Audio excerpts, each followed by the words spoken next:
Haley, what is our fourth main topic today? Fourth main topic comes to us from Adam M. Hey, John, considering how slow the box office has been in the last few months, with almost no major films releasing except Black Adam, and that didn't do too well, could Black Panther Wakanda Forever be set up for disappointment at the box office?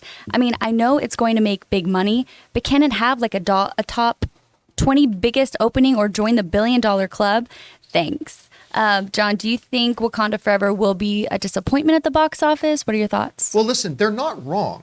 There are a number of elements out there right now that could potentially put any big blockbuster film that's going to be opening up in position to disappoint. You're not wrong. The movie going has not been huge since July, and that's going back months because the studios have really just basically put out no high-profile content other than Black Adam, which, like you pointed out, Black Adam didn't do, well, what we would consider great for that genre of filmmaking, right? Obviously, Black Panther is going to be bigger, but could it be set up for disappointment? Well, I don't think so. As a matter of fact, I think we're talking about Black Panther maybe being a top 10 biggest opening of all time. Now, right now, the early box office projections by Box Office Pro has Black Panther making, get this, between 175 million and 200 million just in its opening weekend release, which would put it, if the movie is good, would put it on pace to potentially become the next MCU, the first MCU movie to cross the $1 billion club since Spider-Man No Way Home did. Now, when we go over and start looking at its potential for becoming a top 10 biggest of all time, remember the bottom end of that projection right now says 175. The top end says 200. I think it could beat that 200 projection. Now, if it did, let's go over and look at this. Let's bring up my screen for a second here, Jonathan.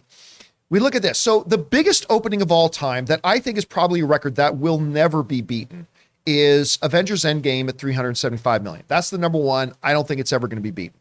And it's about $100 million ahead of the second place one, which of course was Spider-Man No Way Home with 260, Avengers Infinity War at 257, Star Wars Episode 7 The Force Awakens at 247, Star Wars Episode 8 The Last Jedi at 220, Jurassic World at 208, The Avengers at 207, the first Black Panther at 202. But here's where it comes. If Black Panther Wakanda Forever can get to that upper end of the projection in the $200 million range, then you're talking about it potentially beating out The Lion King, the live action version of The Lion King. Live action, it was totally animated, but the more recent version of The Lion King at 191.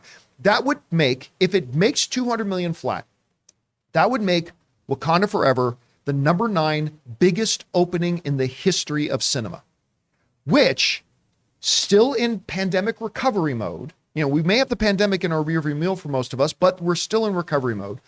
For the fact that it's been a softer box office as of late, for the fact that even something like Dwayne "The Rock" Johnson's led Black Adam couldn't crush it at the box office, to still come ahead of things like Doctor Strange: The Multiverse of Madness, which very quietly was the number 11 biggest opening of all time with $187 million, ahead of movies like Age of Ultron and The Lion King, and maybe even challenging that first Black Panther number. That's incredibly impressive. So I would say this. At the end of the day, will Black Panther Wakanda Forever live up to its fullest box office potential? I don't think so. Not with the environment being what it is right now and all that kind of stuff. However, I do not think it's going to disappoint. I do think you're going to see this movie crack the top 10 for the biggest openings of all time. I mean, maybe not. Maybe it'll come in at 150 or 140, which would still be an incredibly impressive feat if it did. I think it will get closer to that $200 million number. I mean, when I've looked at the tickets charts right now, when I go to the various websites and look, see how many tickets do they got available for this, I ain't seeing a lot of empty seats in many screen times anywhere right now. So you put that with, if it has the quality. Now, joining the $1 billion club is a second question, because that'll rely heavily on how good is the movie. The opening weekend will have nothing to do with how good the movie is. The opening weekend will be all about how much are people anticipating this movie. But getting that $1 billion, if it is as good as we're hearing it is, and we're hearing it is not necessarily a best picture contender, but quite solid and quite wonderful. If it's that, I don't think Wakanda Forever, even in the current environment, is going to have too much trouble getting to that $1 billion mark. Anyway, Rob, it's a good question, considering how soft things have been at the box office since July. Could Wakanda Forever be positioned for a disappointment? Do you see it cracking the top 10? What do you think? I think it is going to crack the top 10. I think that there's a massive excitement for this movie. I mean, look, it's very interesting because I've noticed that my own opinions are starting to be shaped by being in the YouTube pundit bubble. Right. And I have to find myself moving outward and really looking at numbers and following stuff outside of what we're doing to get a real sense of what's actually happening. And I think Wakanda Forever is going to be huge. I think it's going to be huge. And I think it's going to be huge because it means a number of things to many different people. And it's not just the fact that it's honoring Chadwick Boseman's life. It's not just the fact that the representation is so exciting to a lot of people, but also, as far as the MCU is concerned, I think this is also hopefully a return to form. I mean, I know for me, I'm really interested to see how Talokan, a new civilization, is incorporated into the MCU. I'm really interested to see where this is going. And all the clips that I've seen really interest me, more so than any of the clips I saw from Thor: Love and Thunder. The same way I was really interested in Multiverse of Madness, and that kind of disappointed me. The stuff that I see in this movie makes it look really intriguing. And from I don't know, the embargo hasn't broken yet. I was surprised by that. This morning there weren't the reviews. Yeah, full review. I think the full review embargo drops tomorrow. Yeah. Okay. Well, I have to say, John, I think that this movie is very highly anticipated. I think it's going to do really well. And I know that I'm really excited for it myself, which I did not feel that way about Thor: Love and Thunder. Chris, we're seeing a lot of different numbers thrown around. Where the box office is in a certain environment at the moment. How do you see Black Panther Wakanda Forever performing in its opening weekend? I mean, I'm going to sound like I'm in an echo chamber. Really well. Really, really well. Variety reported a couple of weeks ago how pre-sales had already been really, really high for this, which was to be expected, right? I think this is going to do phenomenally well. We are dealing with how a legacy character is being handled. We are seeing a send-off to a tremendous actor. We are seeing how this is going to affect the MCU as a whole, too, right? Forming new Avengers potentially, having other people come on board. I think this is a movie that your MCU diehard fans are going to be just foaming at the mouth to go see. I think your average moviegoer is also really excited about this film too, for a multitude of reasons. This connects to a whole bunch of different folks, and I think this is going to do really, really well. What about you, Ray? Like, how excited have you been for, because you represent more like the average film goer and stuff like that. Have you felt a lot of buzz for Wakanda Forever from people?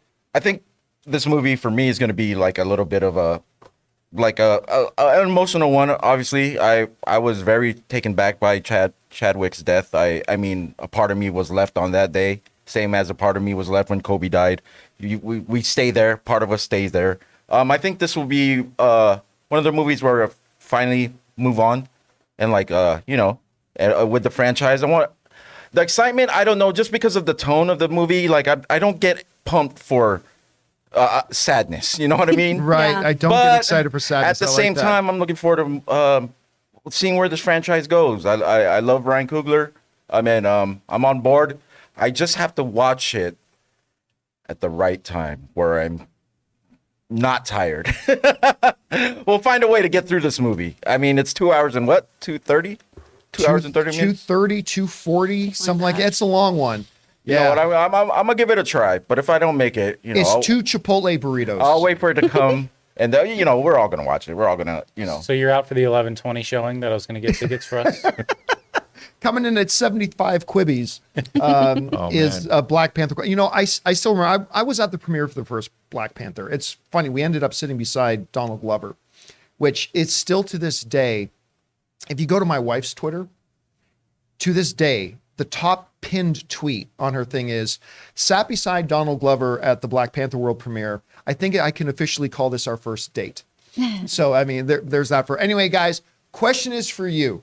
How big do you think this opening for Wakanda Forever is going to be? Obviously, it's not going to be endgame numbers, but do you think it can crack that top 10? Do you think it can get to the upper end of that $200 million opening and be one of the biggest openings in cinematic history? Do you think maybe some people in the recast T'Challa thing calling for a boycott of it, do you think that's going to hurt it to maybe it comes down significantly lower? Do you think the emotional response to the celebration of the life of Chadwick Boseman will just drive more people to go to the theaters? However you guys think about it, jump down to the comment section below and let us know your thoughts. Guys, we want to take a second to thank a sponsor of this episode, Amazon Pharmacy. Now, if you're anything like me, you dread going to the pharmacy. You never know what the hours are. You never know what you're going to pay. You're worried about being stuck in a huge line. And that's why you're going to love Amazon Pharmacy. Amazon Pharmacy delivers a better pharmacy experience that delivers directly to your door and works with most insurance plans. Amazon Pharmacy helps you save time, save money, and stay healthy. There's transparent pricing so you'll know exactly what you'll pay before you pay it. Prime members can also save up to 80% on their prescriptions. And like I mentioned earlier, Amazon Pharmacy works with most insurance plans. And this is one of the best parts. If you ever have any questions or problems, real pharmacists are always available at Amazon Pharmacy no matter what time of day or night. Your medication gets delivered to your door, so there's no more rushing out to the store hoping to get there before they close. Amazon Pharmacy is a pharmacy that works for your life, with meds delivered to your door. It doesn't get any better than that. Switch to Amazon Pharmacy and save time, save money, and stay healthy. Learn more at amazon.com/Campea. That's amazon.com/Campea. Average savings based on usage and Inside RX data as compared to cash prices. Average savings for all generics are 78%, 37% for select brand medications. Restrictions apply.